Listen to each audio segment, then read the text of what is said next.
Esta es la historia de Sueharu Maru, o Haru para los amigos. Un joven tranquilo que vive perdidamente enamorado de la chica más hermosa de la preparatoria, una idol modelo y novelista galardonada llamada Shiroku Sakachi. Un día, al pelear con su amigo Tetsuhiko, se topan con la realidad. Haru está a 1.000.000 de años luz de Shirokusa. Una chica famosa a lo largo y ancho de Japón es demasiado para un simple muchacho. Además, ser una estrella juvenil no quita el nefasto trato de Shirokusa hacia los demás, que los ignora como si ni el sol la mereciera. Aunque Haru ha visto que detrás de esa careta, Shirokusa es una chica sensible e incomprendida. Una bella y fría tarde de invierno encontró a Shirokusa, y esta, al ver que no decía nada, le dijo que lo mirara a los ojos frente a frente, y que le dijera francamente lo que quería. Haru le confiesa que su última novela le conmovió hasta la última fibra de su alma, y que apreciaría mucho si acepta su amistad, a lo que Shirokusa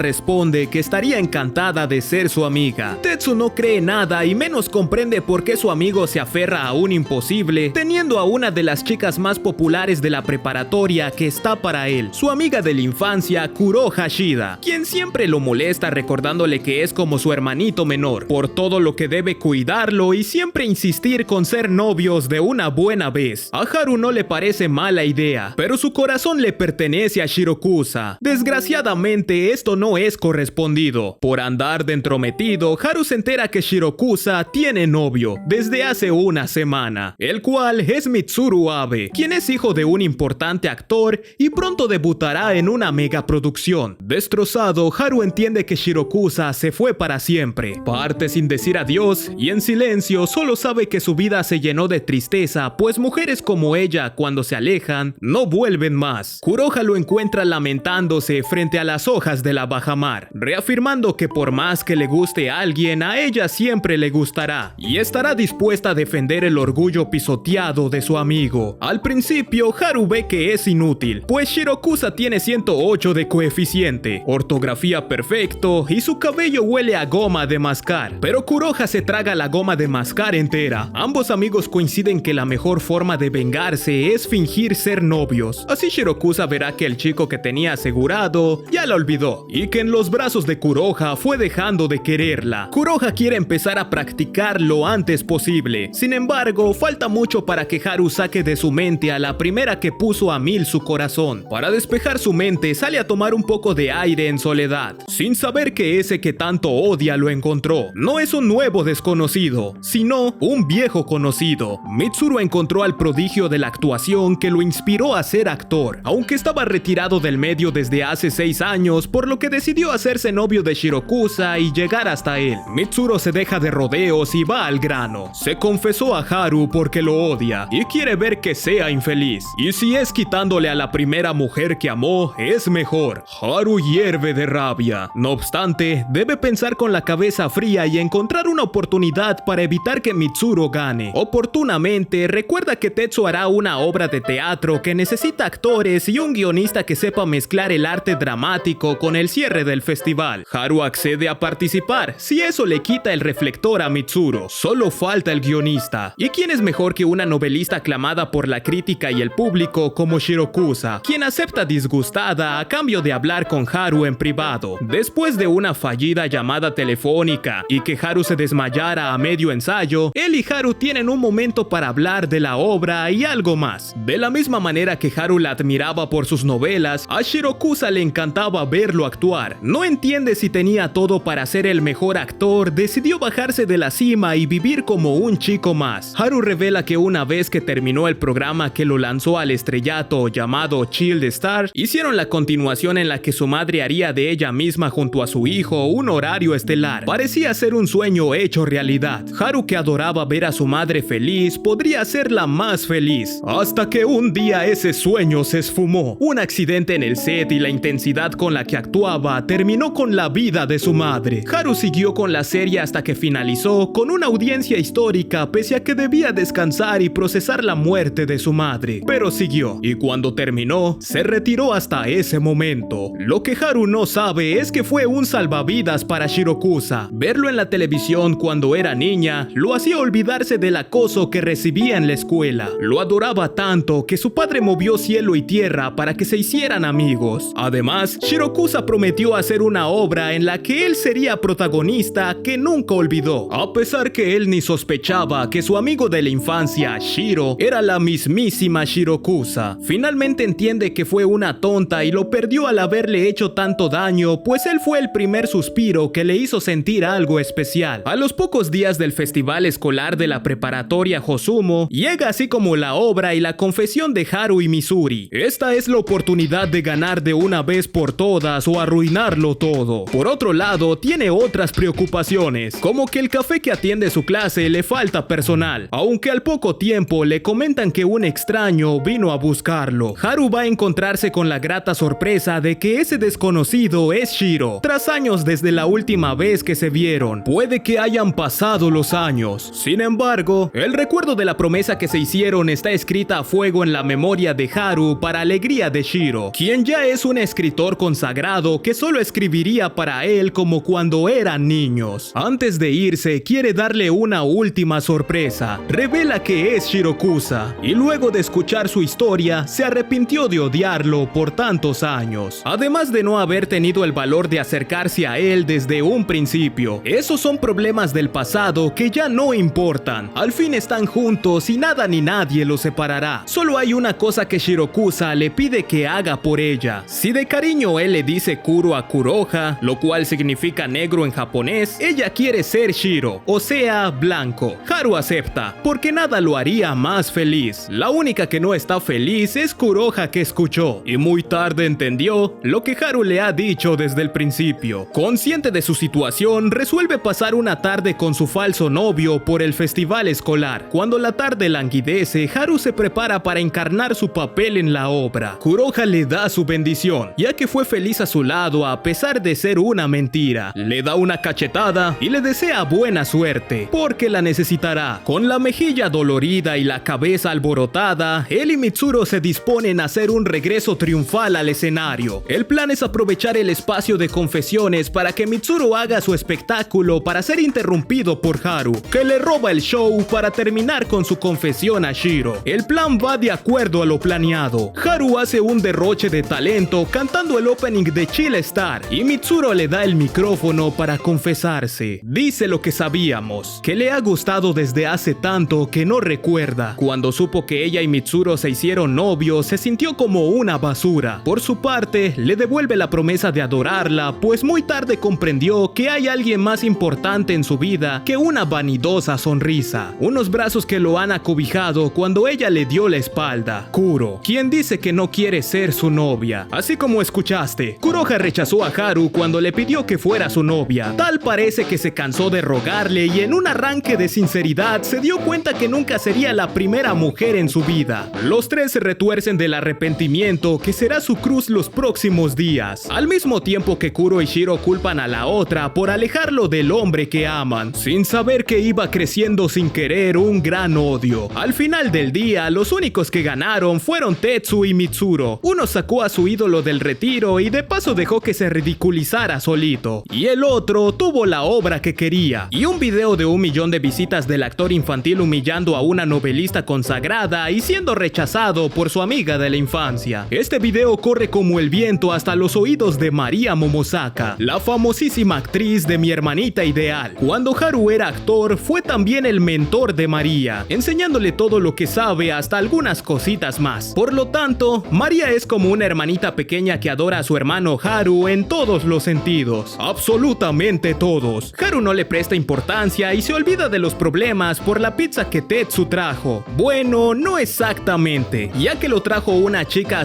todo llamada Rena Asagi, una estudiante de primer año que ayudará a Haru si tiene el dinero suficiente. Antes que un pensamiento indebido pase por la mente de Haru, Rena le dice que nada de cochinadas. Realmente está interesada en Haru, pues parece alguien redituable. En el mismo salón coinciden Shiro y Kuroha, la primera con intención de invitarlo a su casa esa tarde y aclarar las cosas. Y Kuroha no sabe a lo que viene, solo basta la presencia para cambiar todo el ambiente del lugar. Debido al estrés de ver a las dos, se convierte en un monito. No hace falta decir que es una apariencia súper deformada de Haru. Shiro lo protege de Kuroha y le deja claro que hará hasta lo imposible para deshacerse de ella. Esa misma tarde, Haru duda si ir a casa de Shiro Shiro por la prensa que espera una declaración de ambos. Por el escándalo del video y de la ruptura con Mitsuru, previo a dar la cara, va a casa, con la sorpresa que María lo esperaba con la cena lista, un baño caliente y una propuesta de que vuelva a la agencia de talentos. Al principio, Haru cree que María vino únicamente a llevárselo, aunque no es falta de cariño, pues lo quiere como el alma. Simplemente se conmovió al verlo actuar luego de tantos años. María lo convence de ir a hablar con el presidente de la agencia y de paso lleve a Kuroha, dado que también se interesaron en ella. Hablando del diablo, se pregunta por Kuroha, que ha estado distante desde que se vieron en el salón. Al poco tiempo, sus hermanas Midori y las gemelas Aoi y Akane le alertan que Kuroha se comportaba como si hubiera perdido la memoria. Kuroha recuerda hasta el festival escolar. Todo lo demás es una laguna mental que imbuye su mente. Akane concluye que por el daño causado, Haru merece retañar su honor y el de sus antepasados por el seppuku, pero con una disculpa le basta. Al día siguiente, los amigos vuelven a verse. Kuroha ve en los tímidos pasos de Haru el dolor que le hizo sin saber exactamente por qué hay tristeza en sus ojos profundos. Kuro le pide que haga de cuenta que están ella y él solos en el mundo, rebobinar hasta aquel inicio para empezar de cero. Haru dice que nada lo haría más feliz que tropezar como principiantes con la misma piedra de antes. Inmediatamente Shiro viene a llevarlos a la escuela. Dado que Haru le pidió que no la hicieran menos, debe soportarla hasta que se lleven bien. En la escuela, Haru le muestra la invitación de la agencia para retomar su carrera. Aún con todo el dolor que ha pasado, a Haru le reconforta saber que Kuroha sigue siendo la misma aún si perdió la memoria. A pesar de tener el apoyo incondicional de sus amigos, hay un pequeño detalle que no tomaron en cuenta. Si retoma su carrera, deberá olvidarse de su vida tranquila y entregarse de lleno a la farándula. No todo está perdido. Tetsu tiene un plan perfecto para revivir la carrera de Haru, convencer a la agencia y conservar un poco de su vida. Lo único que necesitan es ir todos a la reunión y llegar a un mutuo acuerdo. El director va directo al grano y le ofrece a Kuroha 100 millones en el primer año si ingresa a la agencia. Solo tienen que hacer unas publicidades y olvidarse de ver a sus hermanas. Kuroha agradece la propuesta, pero valora más a su familia sobre el dinero. La cosa se termina de ir al garete cuando el director insulta a Kuroha, despertando la rabia de Haru y Tetsu, que le regresan un poco de su medicina. Para calmar las cosas, aparece el cliente que quiere la publicidad, el presidente de la farmacéutica Kozuka, Soichiro Kachi, padre de Shiro, que propone resolver todo con un duelo. Si el director gana, Haru entrará a la agencia y hará lo que le pidan. Si pierde, no lo denunciarán y aquí no pasó nada. El duelo consiste en hacer dos comerciales, uno hecho por la agencia y otro por ellos, ponerlos en una página y que el público vote por su favorito. El que junte más votos gana. Sin una estrella como María de su lado, promocionando una nueva bebida rehidratante y con el reloj corriendo, el grupo se embarca en poner manos a la obra. Una macroproducción llena de efectos especiales, explosiones y millones de dólares. No es rival digno del comercial de un grupo de estudiantes con poco presupuesto y mucho corazón. Nuestro protagonista celebra gustoso de seguir libre como el viento y peligroso como el mar, al mismo tiempo que Tetsu le presenta su propuesta de proyecto a Soichiro sin saber que algo está pasando. A sus espaldas, Kuroha y Tetsu planearon la amnesia, así como el duelo de comerciales con tal de que Haru no vuelva a la agencia y supere el trauma de verla. Tetsu llamó la atención del hijo de alguien muy importante en el espectáculo, Hajime Abe, que ve como alguien más ganó en ese duelo sin que Haru se entere. María ya renunció a la agencia y fue transferida a la preparatoria Hosumino para estar más cerca de su hermano, aunque esto no le guste nada a las otras chicas. Por su parte, Kuroha le confiesa que mintió sobre su amnesia. Haru creyó que era sincera y distinta. En cambio, jugó con su vida y con su corazón. Aun cuando él fue el engañado, lo golpean sin razón. La discusión escala a tal punto que Haru alucina con pensar lo que Kuroha es capaz de hacer. Por una parte, piensa que mintió porque le gusta, y por la otra lo engañó pues lo odia con el alma. Ambos se van alejando por culpa de su tonto orgullo. Por más fuerte que es su deseo de pedirse perdón y olvidar lo pasado, todo seguirá igual hasta que alguien ceda, o hasta que alguien espere la fractura para entrar en la vida de Haru. Entre tanto, el club de los chicos le da la bienvenida a María y exponen su primer gran proyecto: presentar a sus nuevas integrantes Shiro, María y Kuroha en un video promocional usando trajes de baño. Evidentemente, Finalmente, ninguna de las tres quiere participar. Como tienen derecho a votar a favor o en contra, después de una agitada jornada electoral, el conteo rápido arroja que el proyecto fue aceptado con 3 votos a favor y 2 en contra. Decidido, el club se embarca 2 noches y 3 días en Okinawa, aprovechando el fin de semana largo de octubre. Por diferencias de horario, Kuroha llegará el domingo, dado que debe cuidar a sus hermanitas, quienes ayudarán como asistentes. Los demás no tienen problemas por el hospedaje, pues todo correrá por la familia de Shiro. Así es, ella y Tetsu pactaron para hacer el proyecto en su casa de Okinawa a espaldas de todos, lo que crispa más la relación entre Kuroha y Haru. Esa noche Aoi acompaña a Haru, puesto que Kuroha está indispuesta, como si quisiera no verlo. Haru le dice que no se preocupe y mejor coman algo e ignoren a los demás. Ya en la intimidad, Aoi le confiesa que siente a Kuroha extraña luego de volver de la escuela, como errática y absorta en sus pensamientos. Unas cuantas tazas de té después, Haru le cuenta todo lo que pasó hasta la pelea y le pide su opinión. Aoi no tiene voz ni voto en su relación, pero sí le dice que se dejen de tonterías y acepten sus errores. Aoi reconoce que los dos se equivocaron, aunque deben tragarse su orgullo que solo los lastima. Y qué mejor manera de resarcir el daño que un romántico viaje a la playa que puede terminar en todo, hasta en ellos como pareja. Paralelamente, Tetsu enfrenta demasiados conflictos que puede afrontar en silencio. Cuidar a su media hermana Rena sin que ella descubra el lazo que los une. Orquestar un plan para que Haru se le declare a Shiro y evitar que esto suceda, ya que sería el fin de su proyecto. Dejando de lado las penas y dolores, el club llega a Okinawa. Tan pronto bajan del auto Shiro y María, pelean por el cariño de Haru. La tensión puede cortarse con un cuchillo, y solo la sabia hermana de María tiene la solución: un concurso de comida. Haru no quiere que nadie pelee por él, y menos que el club se fragmente por los celos, a lo que Tetsu le sugiere que le dé gusto a todas por igual. Igual hay Haru para todo el año. A este le encanta la idea, creyendo que nadie los escuchó. El club llega, se instala en la humilde morada de Shiro, dispuestos a aprovechar su estancia de ensueño. Al mismo tiempo, Kuroha pierde la cabeza pensando que algo podría pasar entre Haru y las demás chicas, provocando una ira incontrolable. No obstante, como buen episodio de playa, es una parada obligada al fanservice, jugando y manipulando los deseos de Haru, ya sea con el porte exuberante de la juguetona Rena o el elegante vaivén de la tímida mirada de Shiro. En un rincón olvidado, rodeados de Blanca, Shiro y Haru se toman un momento para acercarse un poco más, como si el tiempo se hubiera detenido en la cabeza de un alfiler para ellos, con el condor de una ilusión que comienza a brotar en sus labios, no sin antes ser interrumpidos por María y compañía, que no dejarán que por ni un segundo se aleje de ella, aunque eso sea espiarlo sin descanso. Haru quisiera saber por qué le dio el cielo ese castigo, pero no hay tiempo de lamentarse. Debe estudiar para salvar el semestre, aprovechando que Rena es una chica prodigio. Por si habías olvidado, hay un duelo de cocina pendiente entre Shiro y María. Esta última está confiada a que sus habilidades culinarias cautivarán el salvaje corazón de su amado. Desafortunadamente, Shiro se siente como un pez en la arena tan solo de pensar que no tiene idea de hacer el platillo favorito de Haru. Este escucha todo y entiende que no ha dejado de ser la chica aparentemente fría y fuerte. Sabe que en el fondo es una niña asustada que solo necesita un poco de comprensión. Como si fuesen niños otra vez, Haru la alienta, pues solo hace falta una pizca de aliento y mucha voluntad para ganar. Shiro no puede soportar la felicidad que desborda su corazón, y por más que lastime su orgullo, acepta que Haru la ha enamorado. Por desgracia, no puede sucumbir a la magia de las olas que embriagan su juicio por un instante de pasión. De un momento a otro, las apacibles vacaciones del club terminan de un plumazo cuando Kuro y sus hermanas cruzan el umbral de la puerta. Ahora la paz es un vago recuerdo en medio del caos. Después de empezar los ensayos para el video, Kuroha nota cómo la relación entre Shiro y Haru se hizo más fuerte durante su ausencia. Debió recurrir a la artillería pesada para darle freno a las intenciones de la gata rompehogares. Como no funciona, opta por tomar a Haru por las orejas y dejarle claro su mensaje. Si no quiere caer en sus encantos por las buenas, lo hará por las malas cuando menos lo espere. Haru se fastidia de escuchar sus declaraciones como si fuera una simple muletilla y no un sentimiento verdadero. Por otro lado, ve que Kuroha se preocupa por él aun cuando sigue furiosa. Posteriormente montan el escenario, las luces y la carnita asada. El club de descansa de un largo día. Al caer la noche, sin conciliar el sueño, Haru sale a aclarar su mente. En medio de sus cavilaciones se encuentra a Shiro practicando sin descanso. Como la ha visto, se esconde y sin querer queriendo escucha la conversación con su amiga. Shiro se cansó de rogarle. Puede desvivirse por él y será menos que nada, pues nunca será algo más que su primera ilusión. En cambio, quiere demostrarle lo lejos que ha llegado por él. Como nunca será nada, lo mejor es mostrarle que puede hacer lo que se proponga y hasta más. Puede que cada que le diga lo que siente se desespera, porque no significará nada al final del día. Pero no importa, ella es feliz así. Entre tanto, Aoi encuentra a Akane observando la escena. Akane siente como un ajeno sentimiento la consume, sentimientos que la hacen volar hasta el mismo cielo, pero cuando terminan, la dejan en el infierno. Aoi también confunde su pesar, la ven espera, ir viviendo de ilusión y fantasía esperando a aquel que nunca llega. Las hermanas Shida van cayendo sin querer en los encantos de Haru, la única que es consciente de que no terminará bien para nadie. En este caso, las mentiras son el único antídoto al irremediable dolor. Dejando de lado los sentimentalismos, el club graba el video promocional a la primera toma, por lo que Haru insiste en dejar esa única toma. En medio de discusión, Haru se fractura el brazo tratando de proteger a Shiro. Lo que sería una lesión común termina como llevar la pelea entre Shiro y Kuroha a otro nivel, ya que Shiro convenció a su padre de cuidarlo hasta que se recupere. La decisión de vivir con Haru no es mero capricho, más bien es una forma de remendar haber sido la razón por la que Haru se fracturó la mano, viviendo con él acompañada de su sirvienta Oragi. Esta situación da pie a que la pervertida mente de Haru se ilusione con todo lo que pueda pasar. Desafortunadamente, a Haru se le junta esa noche María, Kuroha y sus hermanas. Se aseguran que nada indeseable pase bajo ese techo. Ya en la preparatoria, María se integra a la vida escolar. Kuroha mira cómo Shiro cuida a su amado Haru en todo momento, y este último, con todo su pesar, se niega a aceptar los cuidados de Shiro por la mirada juzgadora de Oragi. Por otro lado, Tetsu le comparte la propuesta que el padre de Shiro les hizo: hacer un documental sobre la vida de Haru desde su retiro hasta su regreso con el video viral. Además del documental, podrán adaptar el final de Child King,